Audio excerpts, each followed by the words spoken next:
Welcome to the digital educare. সুস্বাগতম সবাইকে। তো ডিয়ার স্টুডেন্ট, আমরা নেক্সট পর্বে চলে আসলাম, যেখানে আমরা 2017 সালের প্রশ্নগুলোকে আমরা সলভ করছিলাম এবং অ্যানালাইসিস করছিলাম। তো নেক্সট ভিডিওতে আমরা শুরু করছি। কোথা থেকে শুরু করব? আমরা কিন্তু বিভাগ খ থেকে শুরু করব। তার আগে তোমাদের একটু দেখিয়ে নিই যে আমাদের অফলাইন অ্যাডমিশন চলছে এডুকেয়ার একাডেমিতে। তোমরা অবশ্যই ভর্তি হয়ে যাও। আমাদের অফিস সকাল 7টা থেকে সন্ধ্যে 7টা অবধি অবশ্যই খোলা আছে। তোমরা যে কোনো সময় এসে ভর্তি হয়ে যাও এখানে। তোমাদের ফোন নাম্বার তোমরা স্ক্রিনে দেখতে পাচ্ছ, ফোনেও যোগাযোগ করতে পারো। ঠিক আছে, তো আমরা যেখানে ছিলাম সেখান থেকে শুরু করতে চলেছি আবার বিভাগ খ থেকে। 2017 সালের প্রশ্ন আমরা করছিলাম, বিভাগ খ থেকে শুরু করছি। বিভাগ খতে তোমাদের রয়েছে কি? শুদ্ধ অশুদ্ধ। বিভাগ খতে রয়েছে তোমার শুদ্ধ অশুদ্ধ। এখানে কি করতে হবে? তোমাদের পুরো সেন্টেন্সটি পড়ে, পুরো বাক্যটি পড়ে তোমাদের বুঝতে হবে যে এই যে বাক্যটি রয়েছে এটা কি সঠিক নাকি ভুল। তো সঠিক হলে তোমাদের পূর্ণ বাক্যটি লিখে তার পাশে শুদ্ধ লিখতে হবে, এবং যদি ভুল থাকে তাহলে সেই বাক্যটি লিখে তার পাশে অশুদ্ধ লিখতে হবে। ঠিক আছে, তো প্রথম 1 নম্বর প্রশ্নে কি রয়েছে? যে বারখান বালিয়াড়ি থেকে শিব বালিয়াড়ির সৃষ্টি হয়। বারখান বালিয়াড়ি থেকে শিব বালিয়াড়ির সৃষ্টি হয়, এটা একদম ঠিক আছে, এটা শুদ্ধ। এটা শুদ্ধ। কেন শুদ্ধ? কারণ দেখো, বারখান বালিয়াড়ির ছবি বোধহয় তোমাদের মনে আছে, না থাকলে একবার দেখে নাও। তো বারখান বালিয়াড়ি দেখতে কীরকম হয়? এরকম দেখতে হয়, আধখানা চাঁদের মতো, অর্ধচন্দ্রাকার। তো এর বায়ু প্রবাহের দিকটি কী হয়? উত্তল হয়, এবং বিপরীত দিকটি কী হয়? অবতল আকৃতির হয়ে থাকে। তো যখন বারখান বালিয়াড়ি ক্ষয় হওয়া শুরু করে, তখন এই বারখান বালিয়াড়ির সামনের যে এই অংশটি একসময় ক্ষয়ে যায়, এটি ক্ষয়ে গিয়ে নিশ্চিহ্ন হয়ে যায়, এবং অবশিষ্ট যে শিঙের মতো অংশ দুটি দেখতে পাচ্ছ, এই শিঙের মতো অংশ দুটি কিন্তু দৈর্ঘ্যে বৃদ্ধি পেতে থাকে। দৈর্ঘ্যে বৃদ্ধি পেয়ে এটি পরবর্তীকালে কীরকম হয়ে যায়? তরবারির মতো হয়ে যায়, এবং যেটা শিব বালিয়াড়ির আকার ধারণ করে। দেখো, এরকম হয়ে যায়। শিব মানে তোমরা জানো, শিব মানে তরবারি। ঠিক আছে, তো 1 নম্বর হয়ে। 2 নম্বর প্রশ্নে আমাদের কি রয়েছে? 2 নম্বর প্রশ্নে রয়েছে, দেখো, ওজোন স্তরকে প্রাকৃতিক সৌরপর্দা বলা হয়। প্রাকৃতিক সৌরপর্দা কি করে? সৌরপর্দা অর্থাৎ যে কোনো পর্দা, দরজার পর্দা, জানলার পর্দা কি করে? সূর্যের আলোকে প্রবেশ করা থেকে প্রতিরোধ করে। ঠিক একই রকমভাবে পৃথিবীর বায়ুমণ্ডলে একটি কিন্তু পর্দা রয়েছে, যেটি অদৃশ্য। এই পর্দাটা কি করে? এই পর্দাটা সূর্যের থেকে আগত যে অতিবেগুনি রশ্মি, ক্ষতিকারক রশ্মি, সেই রশ্মিগুলোকে ফিল্টার করে এবং আমাদেরকে খতরনাক বা অত্যন্ত ভয়ানক রোগ ব্যাধি থেকে আমাদের রক্ষা করে। কারণ ইউভি বি সি এই রশ্মিগুলো কি করে? মানুষ, জীবজগৎ, বিভিন্ন প্রাণীর মধ্যে কি করে? ক্যান্সার রোগের সৃষ্টি করে। তো এত মানে খতরনাক যে মারণ ব্যাধি, তার হাত থেকে কিন্তু ওজোন স্তর আমাদের রক্ষা করছে। তাই ওজোন স্তরকে কি বলা হয়? প্রাকৃতিক সৌরপর্দা বলা হয়। ঠিক আছে, তো এটা অবশ্যই সঠিক উত্তর, যেটা হবে কি আমাদের শুদ্ধ। ঠিক আছে, অনেক সময় এখান থেকে প্রশ্ন এরকমও চলে আসে, ওজোন স্তর কোন বায়ুমণ্ডল কোন স্তরে রয়েছে ওজোন স্তর? তো এর উত্তর হবে কি? মেসোস্ফিয়ার স্তরে বায়ুমণ্ডলের ওজোন স্তরটি রয়েছে। ঠিক আছে, চলে যাই 3য় নম্বর প্রশ্নে। 3য় নম্বরে রয়েছে, ভূমধ্যসাগরীয় অঞ্চলে সাধারণত গ্রীষ্মকালে বৃষ্টিপাত হয়। দেখো, 3য় নম্বর প্রশ্ন বলেছে ভূমধ্যসাগরীয় অঞ্চলে সাধারণত গ্রীষ্মকালে বৃষ্টিপাত হয়। না, এটা ভুল বলেছে। ভূমধ্যসাগরীয় অঞ্চলে গ্রীষ্মকালে হয় না, ভূমধ্যসাগরীয় অঞ্চলে শীতকালে বৃষ্টিপাত হয়। যে কারণে ভূমধ্যসাগরীয় জলবায়ুকে বলা হয়, জলবায়ু অঞ্চলের দেশগুলোকে বলা হয় কি? পৃথিবীর ফলের বাগান। তো শীতকালে বৃষ্টিপাত হয়, এটা এই অপশনটি বা এই উত্তরটি ভুল রয়েছে, অবশ্যই এটা অশুদ্ধ হবে। ঠিক আছে, 4 নম্বর অপশন কি রয়েছে? 4 নম্বর প্রশ্ন, 4 নম্বর রয়েছে, সূর্য, চাঁদ ও পৃথিবীর সরলরৈখিক অবস্থানকে সিজিকি বলে। হ্যাঁ, এটি একদম সঠিক রয়েছে। তো সিজিকি অবস্থানটি হলো কি? যখন সূর্য, চাঁদ এবং পৃথিবী একই সরলরেখায় থাকে, অর্থাৎ যখন যখন কি বলে চন্দ্রগ্রহণ বা সূর্যগ্রহণ হয়, ঠিক সেই দিনটিকে বলা হয় কি সিজিকি অবস্থান। ঠিক আছে, মনে রাখবে চাঁদ, সূর্য ও পৃথিবীর সরলরেখীয় অবস্থান হলো সিজিকি অবস্থান। 5 নম্বর কি রয়েছে? 5 নম্বরে রয়েছে ভারতের অধিকাংশ ধান শীতকালে রবি শস্য হিসেবে চাষ করা হয়। এই প্রশ্নের উত্তরটা কিন্তু ভুল রয়েছে। ও আগের প্রশ্নটি অবশ্যই শুদ্ধ লিখে দাও এর পাশে। 5 নম্বর প্রশ্ন, 5 নম্বরে রয়েছে তোমাদের ভারতের অধিকাংশ ধান শীতকালে রবি শস্য হিসেবে চাষ হয়। এটি ভুল রয়েছে, অশুদ্ধ। ভারতে রবি শস্য হিসেবে শীতকালে অধিকাংশ ধান চাষ হয় না, অশুদ্ধ। ঠিক আছে, এরপরের নাম্বারে কি রয়েছে? ভারতের সর্বাধিক জনঘনত্বপূর্ণ রাজ্য হলো পশ্চিমবঙ্গ। তো ভারতের জনসংখ্যা এবং জনবসতি চ্যাপ্টার থেকে তোমরা এই পয়েন্টগুলো অবশ্যই জেনে রাখবে যে ভারতের সর্বাধিক জনঘনত্বপূর্ণ রাজ্য, সর্বনিম্ন জনঘনত্বপূর্ণ রাজ্য, সর্বাধিক জনসংখ্যা বিশিষ্ট রাজ্য, সর্বনিম্ন জনসংখ্যা বিশিষ্ট রাজ্য, এগুলো কিন্তু তোমাদের জেনে যেতে হবে। সাক্ষরতার হার কত, ঠিক আছে, নারী পুরুষ অনুপাত কত, ভারতের গড় জনঘনত্ব কত, ঠিক আছে, এগুলো কিন্তু অবশ্যই তোমরা জেনে যাবে। ঠিক আছে, তো এই উত্তরটা কি হবে? এই উত্তরটা কিন্তু ভুল রয়েছে। ভারতের সর্বাধিক জনঘনত্বপূর্ণ রাজ্য হলো কি? সর্বাধিক জনঘনত্বপূর্ণ রাজ্য কিন্তু বিহার, যেটা ভুল এখানে রয়েছে, পশ্চিমবঙ্গ বলা আছে। ঠিক আছে, এবং সর্বনিম্ন জনঘনত্বপূর্ণ রাজ্য হলো কি? সর্বনিম্ন জনঘনত্বপূর্ণ রাজ্য হলো সিকিম। ঠিক আছে, 7 নম্বর প্রশ্ন কি রয়েছে? উপগ্রহ চিত্রে বিভিন্ন প্রতীকের সাহায্যে ভৌগোলিক বৈশিষ্ট্যগুলি বোঝানো হয়। বলেছে উপগ্রহ চিত্রে বিভিন্ন প্রতীকের সাহায্যে বলেছে। তো উপগ্রহ চিত্র, স্যাটেলাইট ম্যাপ, সেই স্যাটেলাইট ম্যাপ কি? একটা ফোন দিয়ে যেরকম কোনো এলাকার আমরা ছবি তুলি, ঠিক একই রকমভাবে উপগ্রহে রাখা ক্যামেরার মাধ্যমে বা সেন্সরের মাধ্যমে আমরা পৃথিবীর কোনো স্থানের ছবি তুলি, যেখানে কিন্তু আমাদের কোনো প্রতীক চিহ্নকে ব্যবহার করতে হয় না। এটা কিন্তু একটা ছবি বলতে পারো তোমরা। তো এক্ষেত্রে এখানে বলছি কি প্রতীকের সাহায্যে বলেছে, তো অবশ্যই এই উত্তরটাও কিন্তু হয়ে যাচ্ছে ভুল, অশুদ্ধ। এখানে তোমাদের 6টি প্রশ্নের উত্তর করতে হবে, যেখানে 6 নাম্বার থাকবে, কিন্তু এখানে তোমরা একটা এক্সট্রা পেয়ে যাবে। ঠিক আছে, 7টি থাকবে। তো এই হয়ে গেল আমাদের বিভাগ খ কমপ্লিট। এরপরে আমাদের বিভাগ বিভাগ খয়ে রয়েছে শূন্যস্থান রয়েছে, যেখানে তোমাদের আর 6টি শূন্যস্থান থাকবে। এই 6টি শূন্যস্থান আমরা করে নিই। কী আছে? 1 নম্বর প্রশ্ন আছে, বিভিন্ন ধরনের বহির্জাত শক্তির দ্বারা ভূমিভাগের সমতলীকরণ ঘটলে তাকে ড্যাশ বলে। তোমরা খেয়াল করবে, আমি কিন্তু প্রথম ভিডিওতে এমসিকিউ পড়ানোর সময় প্রথমে কিন্তু এই বিষয়টি কিন্তু খুব সুন্দর করে আলোচনা করে দিয়েছি, তোমরা দেখে নেবে। তো এখানে উত্তরটি কি হবে? বহির্জাত শক্তির দ্বারা ভূমিভাগের সমতলীকরণকে বলা হয় কি বলা হয়? এখানে পর্যায়ন বলা হয়।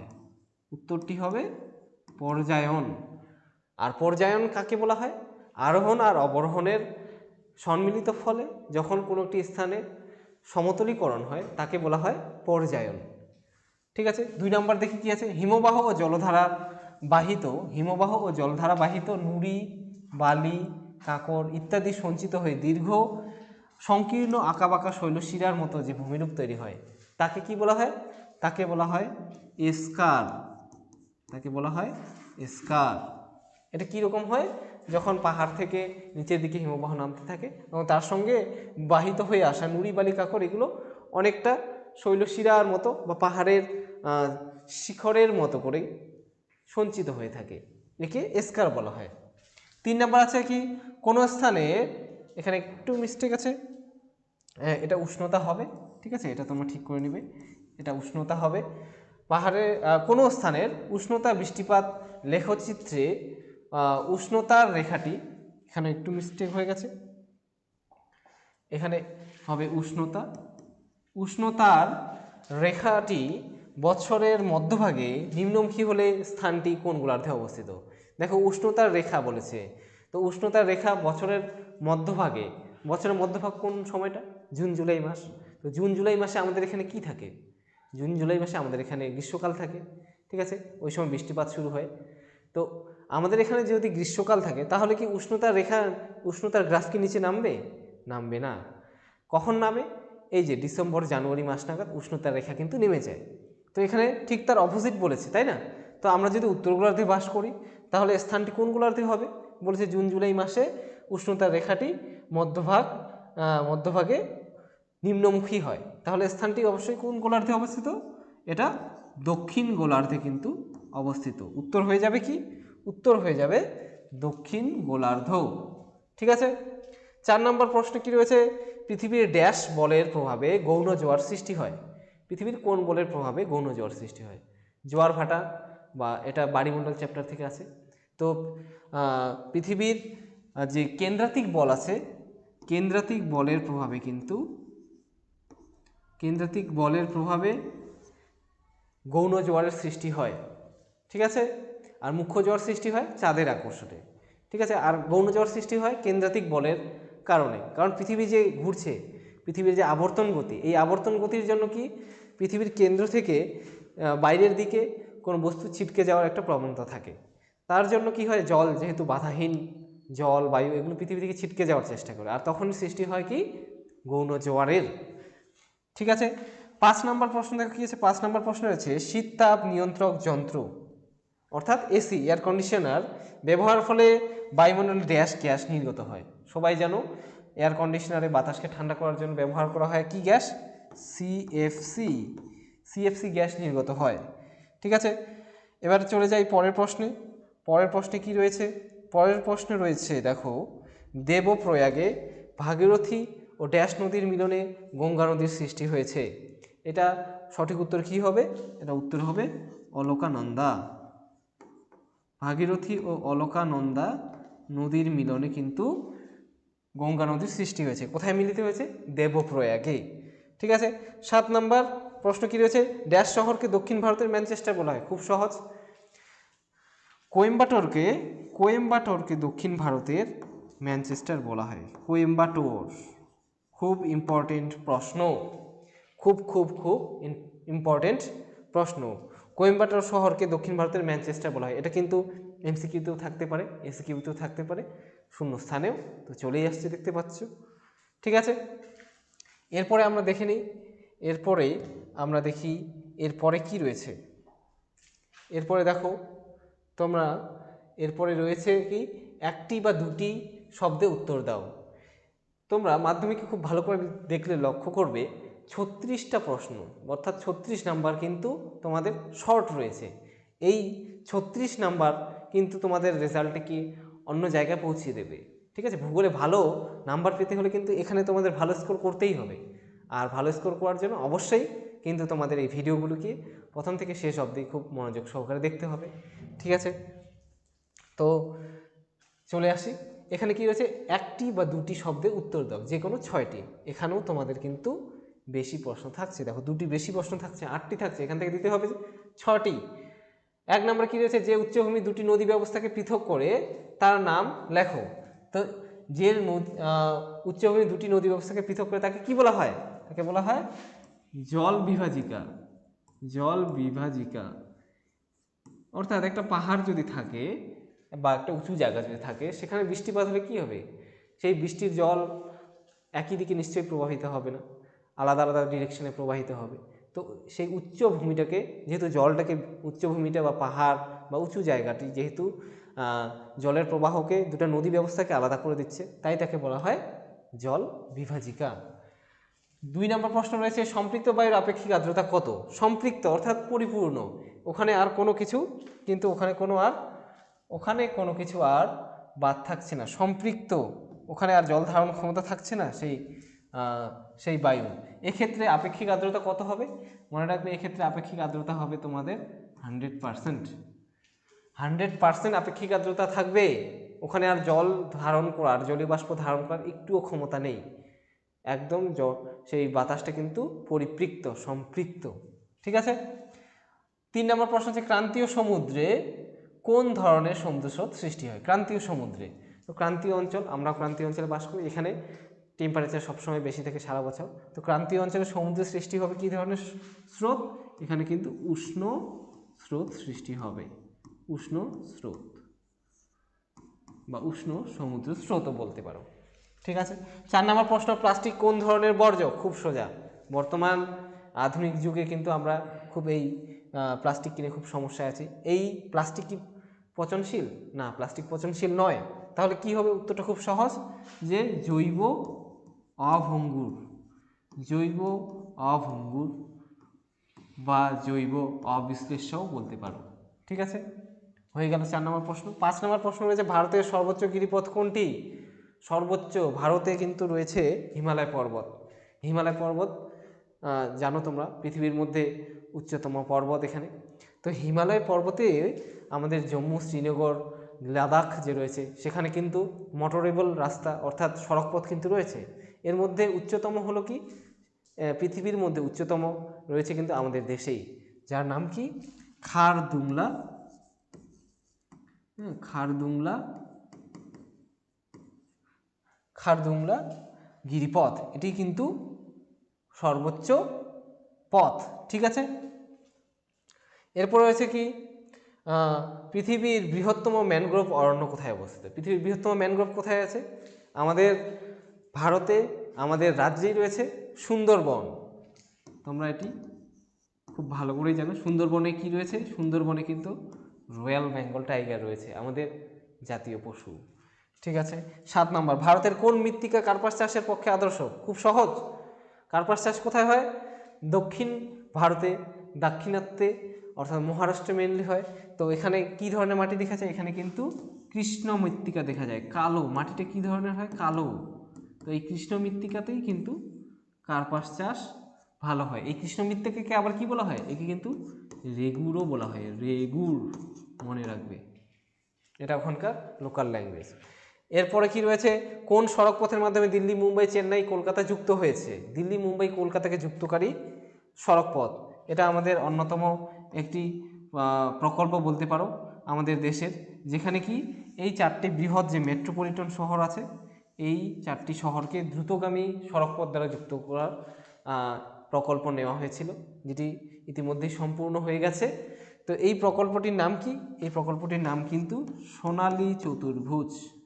ঠিক আছে, সোনালী চতুর্ভুজ। ঠিক আছে, এই ছিল তোমাদের 6টি এসএকিউ।